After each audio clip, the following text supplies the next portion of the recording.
कौन बारंबार धनहानि हेउछि कि संतानक पाखरु सुख मिलुनाही सबुदिन जीवन रे देखा देउछि कि दुर्भाग्य जानंतु एहार 5टी संकेत ओ बंचिबार उपाय कुहा जाय कि जे लोकंक जातकरे पितृदोष थाए से निज जीवन रे बहुत प्रकारर समस्यार सामना करिथांती। ज्योतिष शास्त्र रे किछि एपरि संकेत कुहा जायछि जहा द्वारा जना पड़ी थाए कि व्यक्ति पितृदोष कारणरू चिंतित अछि। तेबे चलंतु जानिबा पितृदोषर संकेत ओ उपाय। एक जेउ व्यक्तिर जातकरे पितृदोष थाए ताकू संतान सुख सहजरे मिली पारे नाही।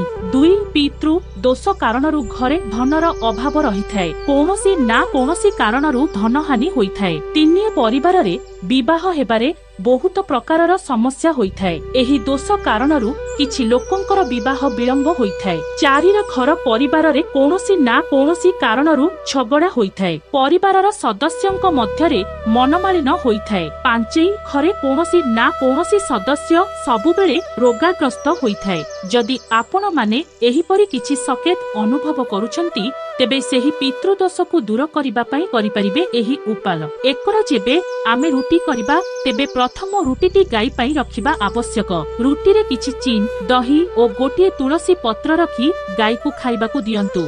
2 सकाळे गाधोइबा परे ओस्त गछकु कंचा क्षीर जल ओ कला राशि एक साथीरे अर्पण करंतु। 3 घरे गीता पाठ प्रतिदिन करंतु। पितृ पक्षरे ब्रह्मचर्यर पालन करिबा आवश्यक।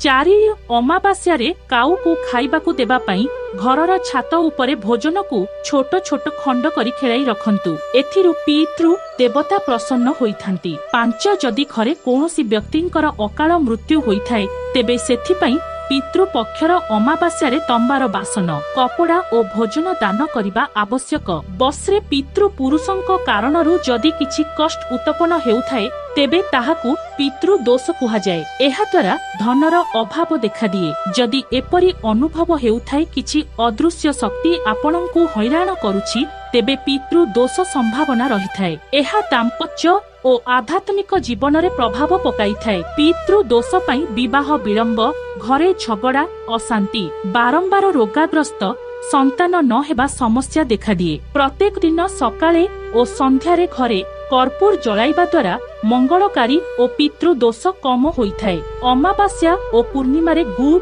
ओ घियो को मिश्र करी गोबर घसी सह घरे जलाइबा द्वारा पितृ दोष दूर होइथाए। काऊ गाई कुकुर को खाइबा देबा द्वारा पितृ दोष दूर हुए।